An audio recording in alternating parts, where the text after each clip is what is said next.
wisdom, prudentia, justice, justitia, temperance, temperantia, courage. fortitudo. Applying ancient philosophy to modern life, this is the Sunday Stoic.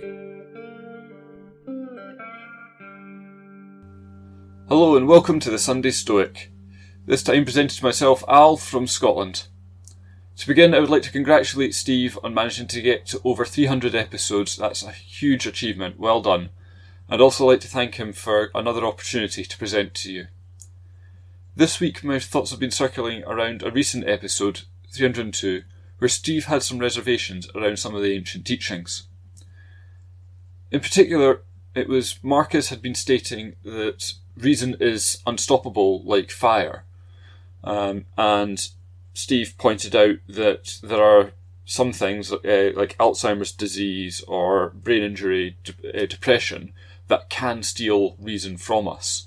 And that's some of the stuff that what Marcus was saying there doesn't hold up with our modern understanding of how the brain works. This has been true in other areas of Stoic philosophy. In particular, the whole area around physics just hasn't quite stood up to modern understanding of science. But in the end, it doesn't matter if we're considering this philosophy as how we should live our lives. A lot of the things that they got wrong in terms of the underlying universe, it doesn't change how we should live. I suppose from the start we should consider that the Stoicism from Zeno was different to that of Marcus and Seneca. Seneca makes it quite clear that it's a philosophy and not a religion, that we should treat our founders not as gurus, but as guides.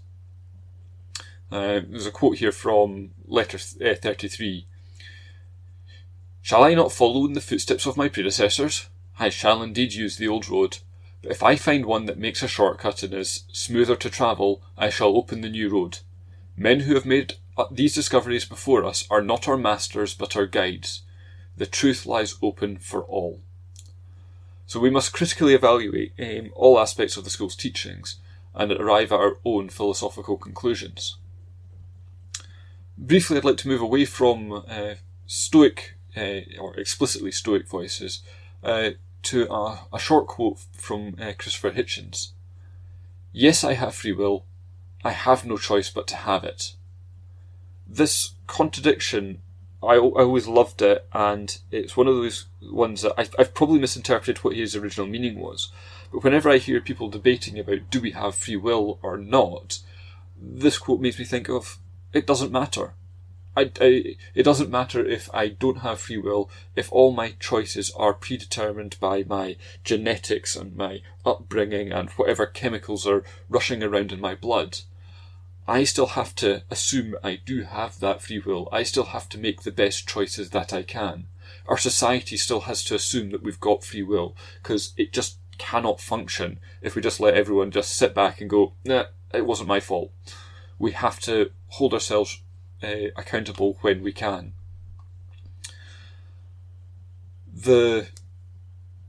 It comes back similar to the thoughts that Marcus on quite a few occasions makes a distinction between it doesn't matter if the universe is made by atoms or gods, was it chance or it doesn't matter if it's ruled by pure chance or if the gods are making decisions in the background. We still need to respond in the same way. So going back to the start, Steve said that yes, there are times in our lives when we cannot be rational. Diseases can affect us and can take our rationality away from us. But when we do have the chance to be rational, we must do so. These are the few times where we've got this gift to be rational, and we should use them and with all our virtues, with our courage, with our temperance, with justice and wisdom. Perhaps this might be another way of interpreting the sage, the one that is always rational and makes the rational choice in every occasion. Us mere mortals will only ever have short periods of rationality, and maybe these periods are determined by when we woke up or when we last ate. But when we do have those abilities to be rational, we should take them. If we are unable to make a rational choice, then that is not within our power. But whenever we can, we must. We must use our Stoic training to guide our choices. Carpe diem.